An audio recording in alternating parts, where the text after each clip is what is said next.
Hello, my name is Alfonso Perez, and I'm working here in Vigo in the Institute of Marine Research. And the work I'm going to present here is part of my doctoral thesis. Here we deal with the changes in the reproductive parameters in the Flemish Cap cod, and we try to disentangle between the genetic frequency shifts and phenotypic response processes on this. This work was developed part in St. John's in Newfoundland under the supervision of Joanne Morgan and Mariano Cohen Alonso, and another part here in Vigo with Fran Saborido. The Flemish Cap is an isolated deep water mountain of big dimensions located in the 3M NAFO regulatory area with a minimum depth of 120 meters and separated from the Grand Banks by the Flemish Pass, which is a channel with depth in excess of 1,400 meters. And this channel has been argued to suppose a limitation for migration from Flemish Cap outside and in the opposite way. Well, the main oceanographic feature in the area is the anticyclonic gyre over the cap, which could suppose a limitation for transport of eggs and larvae from the Flemish Cap to outside. And genetic studies have shown that Flemish Cap cod is fairly isolated in relation to other populations in the Northwest Atlantic. The Flemish Cap cod population have experienced isolated successful recruitment events since the early 80s, and the population since late or mid-80s was constituted mainly by young individuals coming from the successful recruitment events in the mid-80s and early 90s. Here we have these peaks. It was a young population. And here we observed extremely high fish mortality rate. For ages 3 to 5, we have 1.5, even higher than 1.5, the fish mortality in the early 90s. And it was focused in a young population formed by individuals by very few cohorts. It supposed the collapse of the cod stock, and since 1988 a moratorium was established, and in 2010 fishing was restarted. Contemporary with the decrease in the cod stock, we observed changes in many demersal species, fish and invertebrates, but here I'm showing changes in biomass of shrimp, Pandalus borealis, following the decrease of cod, and from 2004, a huge increase in biomass of red fishes, followed by the decrease in shrimp. In many Northwest Atlantic populations, a negative relationship between biomass of cod and Pandalus borealis was found. Here in the Flemish Cap, we have observed this negative relationship as well. In relation to temperature, from 80s to the early 90s, there was a reduction with minimums in the early 90s, and from late 90s a new increase with temperature higher than previously observed.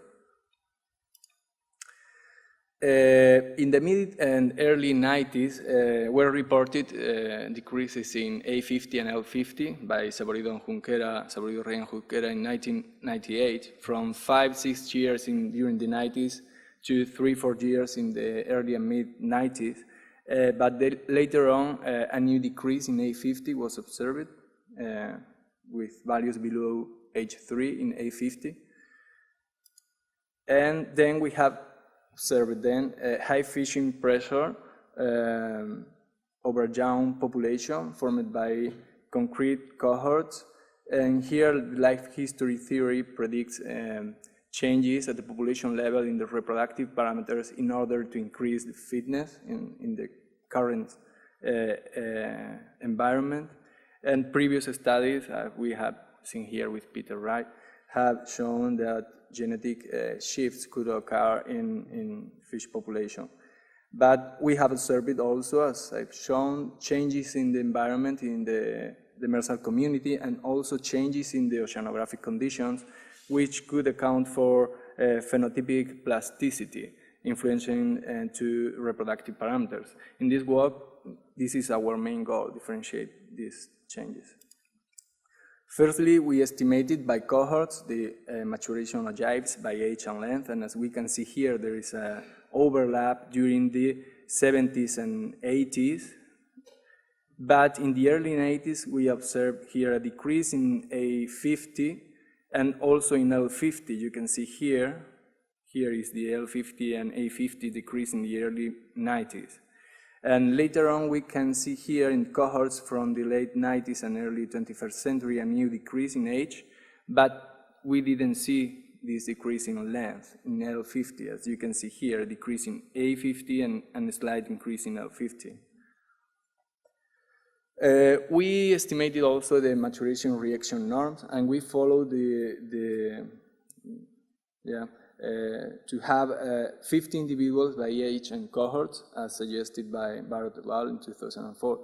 As we didn't have this number of individuals in some ages and some cohorts, finally we grouped the cohorts in 3 groups: cohorts from the 70s, from the 80s, and from the 90s and early 21st century.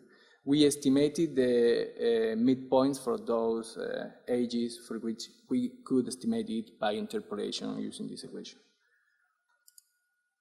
Well, we observed, these are the reaction norms from these 3 cohort groups, and as you can see here, a slight decrease from 70s to 80s, but the big change occurred in the 90s, and even for H3 that we couldn't estimate in the other cohort groups. But we were interested in checking if this change in reaction norm already occurred in the early 90s. For this, we made another group only with cohorts from 1991 to 1996.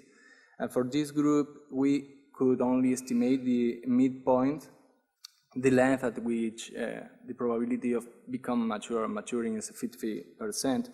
We could estimate this length only for age 4 because of the limitation with 50 individuals and interpolation issues. But we saw that there was a decrease in this midpoint from the cohort from the 80s, group from the 80s to the group from the early 90s. And then this led us to think that the changes in the reaction norm already occurred in the early 90s, not in the late. No, it was necessary in the late 90s. In the early 90s, it already occurred.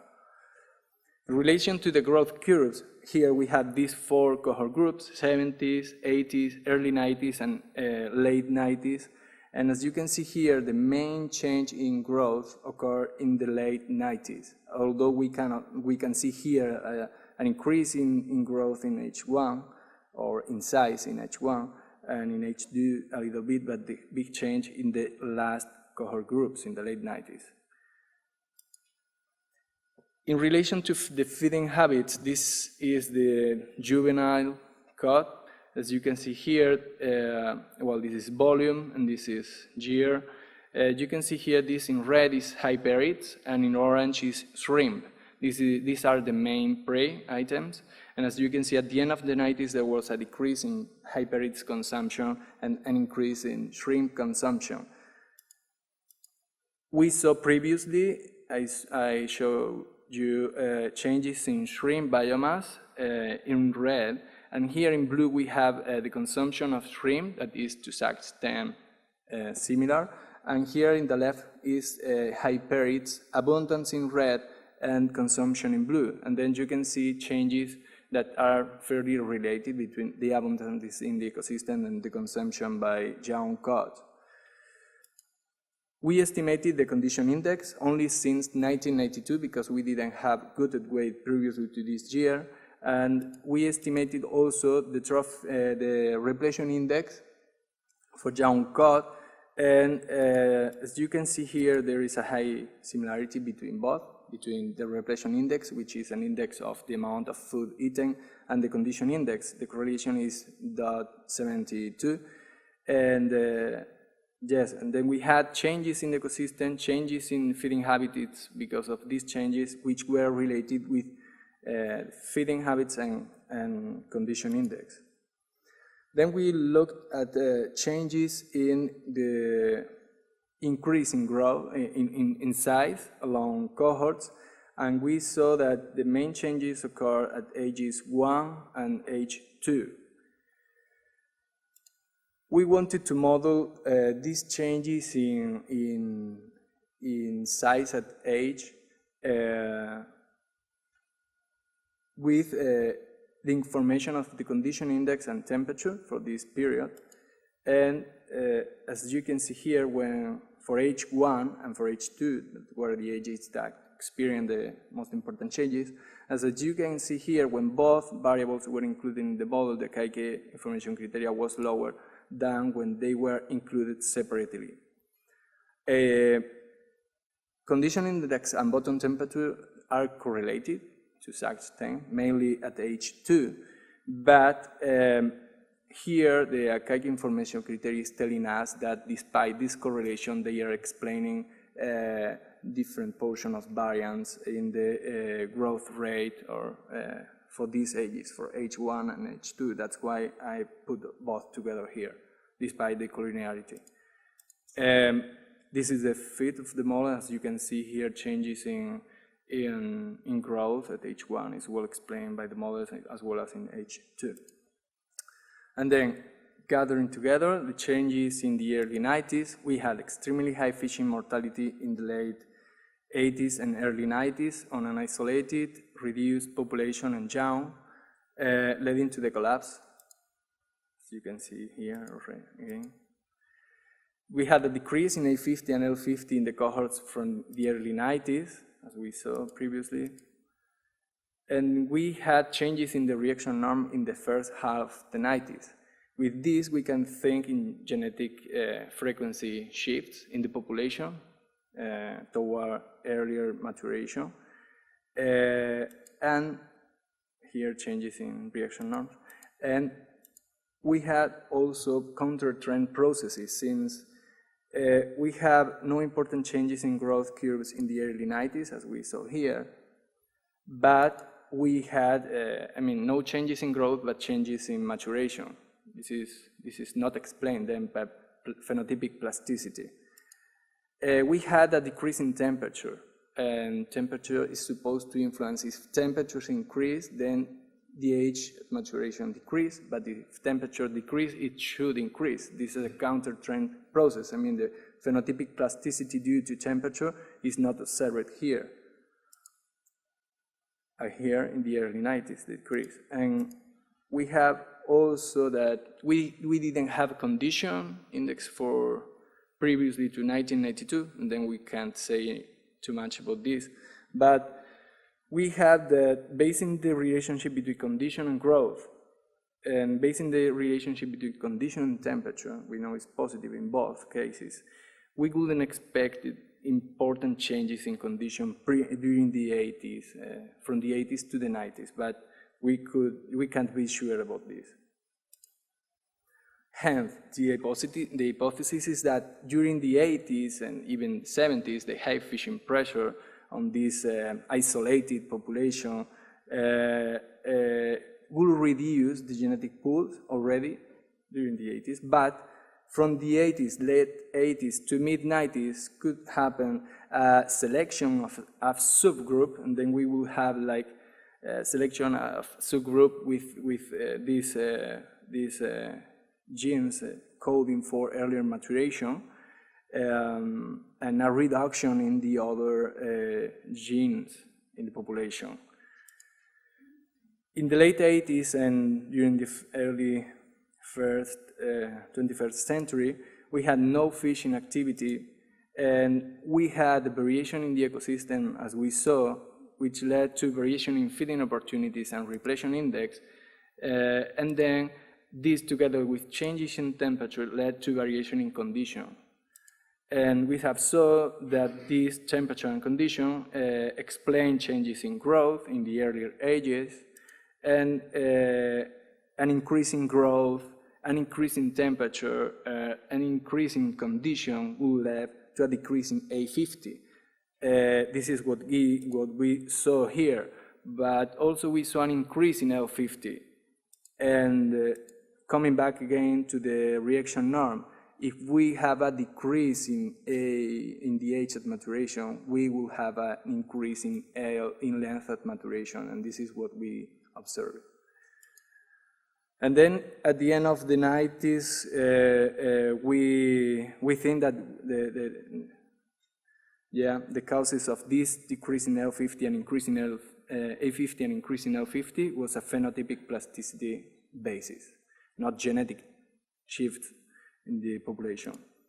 Okay, then firstly, a genetic frequency changes, and secondly, in the late 90s, phenotypic plasticity basis for these changes.